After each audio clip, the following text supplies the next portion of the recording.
नमस्कार दोस्तों, आशा करता हूँ आप सब बिल्कुल स्वस्थ होंगे। तो चलिए आज हम सम्राट अशोक जी के बारे में जानते हैं। अशोक का जीवन परिचय। प्रस्तावना। सम्राट अशोक भारतीय इतिहास के सबसे महान और प्रभावशाली शासकों में से एक माने जाते हैं। उनका शासन भारतीय उपमहाद्वीप के विशाल भाग में फैला था और उनके द्वारा किए गए सामाजिक, सांस्कृतिक और धार्मिक सुधारों ने भारतीय समाज को गहरे रूप से प्रभावित किया। उनका जीवन संघर्षों, युद्धों और बाद में शांति की ओर अग्रसर होने की कहानी है। अशोक का जीवन न केवल भारतीय इतिहास के लिए बल्कि विश्व इतिहास के लिए भी एक अद्वितीय उदाहरण प्रस्तुत करता है। इस लेख में हम अशोक के जीवन के विभिन्न पहलुओं पर विस्तृत चर्चा करेंगे। प्रारंभिक जीवन और परिवार। सम्राट अशोक का जन्म लगभग 304 ईसा पूर्व हुआ था। वे मौर्य साम्राज्य के शाही परिवार में जन्मे थे। उनके पिता सम्राट बिंदुसार मौर्य साम्राज्य के दूसरे सम्राट थे और उनकी माता का नाम धर्मा था, जो एक महान और धार्मिक महिला मानी जाती थीं।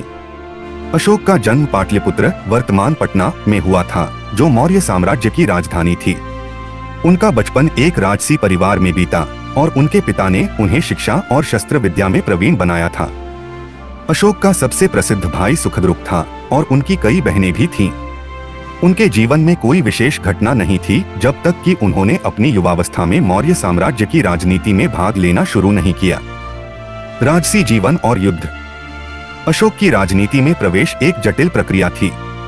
उनके पिता बिंदुसार के बाद मौर्य साम्राज्य का सिंहासन पाने के लिए उनके भाइयों के बीच प्रतिस्पर्धा थी।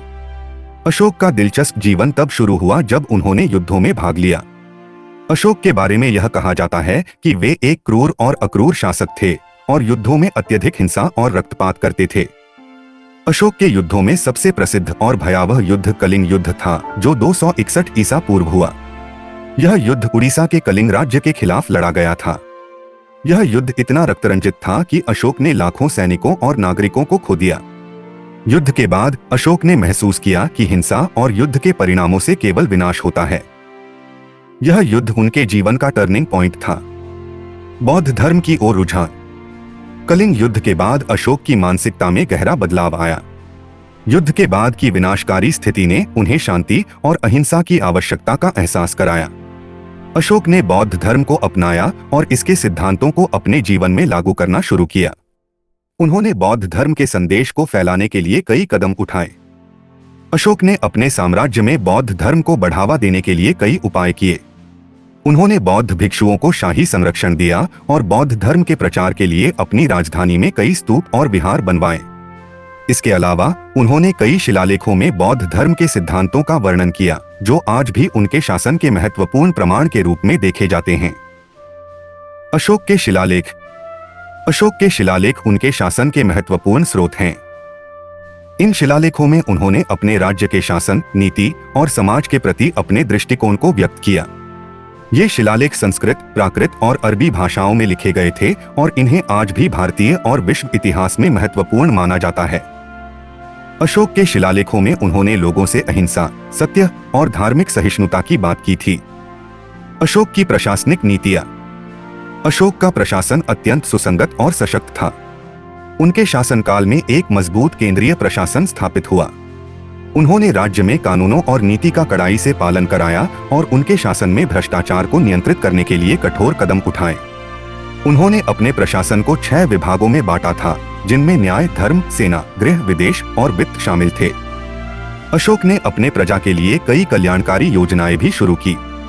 उन्होंने अस्पतालों और चिकित्सा सुविधाओं का निर्माण कराया और जल आपूर्ति और सड़क निर्माण पर भी विशेष ध्यान दिया।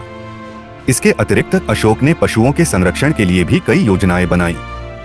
धार्मिक सहिष्णुता और समाज में सुधार। अशोक का शासन धार्मिक सहिष्णुता और समाज के सुधार का प्रतीक बन गया। उन्होंने बौद्ध धर्म को बढ़ावा दिया, लेकिन इसके साथ ही अन्य धर्मों के प्रति भी अपनी सहिष्णुता और सम्मान का प्रदर्शन किया। उन्होंने अपने शिलालेखों में यह स्पष्ट रूप से उल्लेख किया कि उन्हें किसी भी धर्म के अनुयायियों से कोई भेदभाव नहीं है। उनका उद्देश्य था कि समाज में एकता और शांति बनी रहे। अशोक ने महिलाओं के अधिकारों को भी महत्व दिया। उन्होंने महिलाओं के लिए शिक्षा और स्वास्थ्य सुविधाओं की व्यवस्था की। उनके शासनकाल में बाल विवाह पर रोक और विधवाओं के पुनर्विवाह को बढ़ावा देने के उपाय किए गए। अशोक का अंतिम समय और मरण। सम्राट अशोक का शासन लगभग 36 वर्षों तक चला। उनका शासनकाल एक शांतिपूर्ण और समृद्ध काल था, जिसमें बौद्ध धर्म की प्रगति और सामाजिक सुधारों ने भारतीय समाज को गहरे रूप से प्रभावित किया। उन्होंने अपना जीवन शांति और अहिंसा की दिशा में समर्पित किया। अशोक का निधन 232 ईसा पूर्व हुआ। उनके निधन के बाद मौर्य साम्राज्य धीरे धीरे कमजोर होने लगा, लेकिन उनका नाम और उनके द्वारा किए गए सुधार आज भी भारतीय इतिहास में याद किए जाते हैं। निष्कर्ष: सम्राट अशोक का जीवन एक अद्वितीय उदाहरण है कि कैसे एक व्यक्ति युद्ध और रक्तपात से शांति और अहिंसा की ओर अग्रसर हो सकता है। उनका जीवन भारतीय इतिहास के एक महत्वपूर्ण अध्याय के रूप में हमेशा जीवित रहेगा।